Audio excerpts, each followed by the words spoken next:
We know that, there's some people that they just think that inflation comes down after unemployment goes up. So we're not going to see inflation come down until we get an uptick in unemployment. So there are people that probably would like a little bit cooler number, but this is you only got 10 seconds to respond. We might as well just wait now until we see what the number is. The April jobs report just dropped, and it shocked everyone from economists to investors. What it reveals was pretty clear. The labor market is slowing. Before it released, Wall Street analysts had expected that the US would add around 240,000 jobs in April. The number that came out today showed 175,000 were added, meaning that the mark was missed by 27%. This sent shockwave throughout the industry. Unemployment also jumped to 3.9%. Now, instead of the market falling, as you would think happens when we see job creation declining and unemployment going up, the S&P 500 actually jumped by 1.23%, soaring 500 points. While as bad they sound, Wall Street actually enjoyed these facts. On May 1st, Federal Reserve Chairman Jerome Powell held the FOMC press conference where he made a couple of statements that changed the sentiment in the market. One of the first things he mentioned is that it's unlikely the Fed is going to raise rates. Specifically, the quote was, "I think it's unlikely that the next policy rate move will be a hike before this meeting." A lot of people believed that the Federal Reserve was going to have to continue hiking rates because of the strong inflation number. Inflation is sort of stuck around the 3% mark and it's refusing to come down to that 2% goal. But his statements went even deeper then, and he also mentioned that we are also prepared to respond to an unexpected weakening in the labor market. Now, obviously, a lot of people perceive that to mean that if the job number goes south, the Fed will cut rates, and this brings us back to what I was saying earlier. The reason the stock market jumped on a bad jobs report is because it's becoming increasingly apparent that Powell is not going to hike. He is going to cut.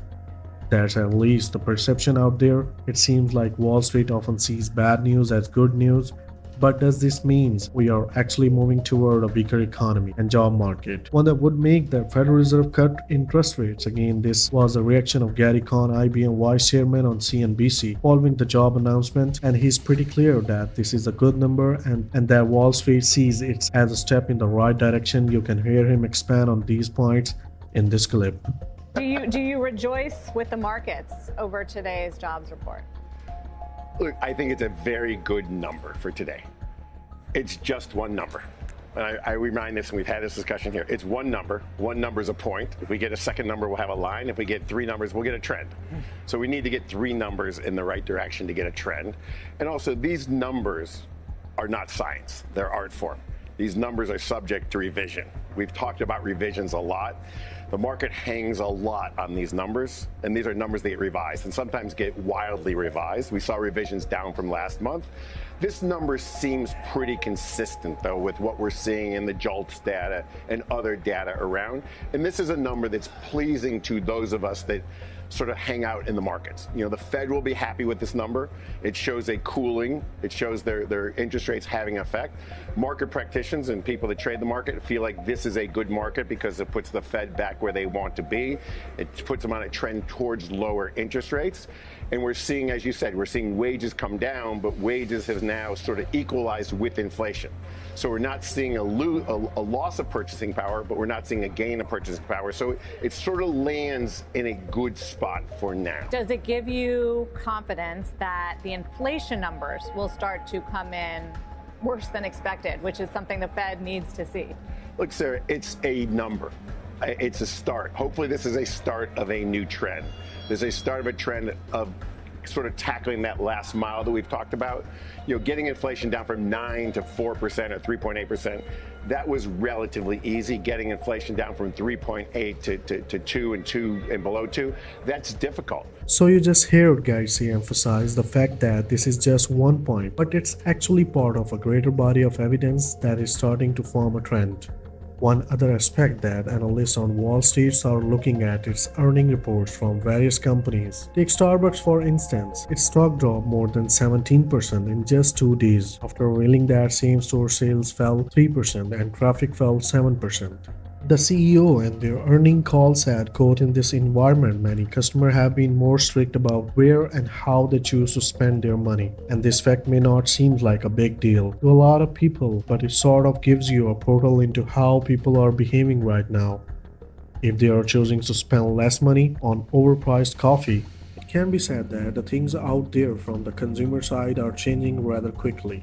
I don't think Paul being dovish was a coincidence. He was aware of the situation on the ground. Probably more than anyone, there is now more and more evidence that things are weakening. And it's even showing up in the job market calls. If you take a look at ZipRecruit as an example, they have been very clear with their shareholder things are not exactly great in the job market. On the earning call, you can hear their CFO say, "The following our fourth quarter revenue of 136 million represents a 35% decline year over year. And is reflective of a continued soft hiring environment." It cannot get any more precise than that. There's obviously some sort of problems that is influencing not only spending but jobs as well.